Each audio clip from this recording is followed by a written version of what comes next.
പോറ്റിയെ കേറ്റിയെ parody പാട്ടിൽ തെരഞ്ഞെടുപ്പ് കമ്മീഷനെ സമീപിക്കാൻ CPM. അയ്യപ്പന്റെ പേര് തെരഞ്ഞെടുപ്പ് പ്രചാരണത്തിന് ഉപയോഗിച്ചത് ചട്ടലംഘനമാണെന്ന് ചൂണ്ടിക്കാട്ടിയാണ് CPM തെരഞ്ഞെടുപ്പ് കമ്മീഷന് പരാതി നൽകുക.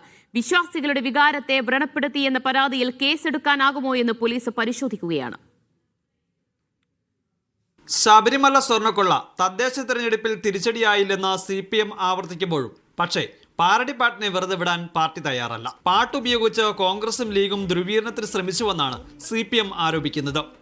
വൈകാതെ തെരഞ്ഞെടുപ്പ് കമ്മീഷന് പരാതി നൽകും.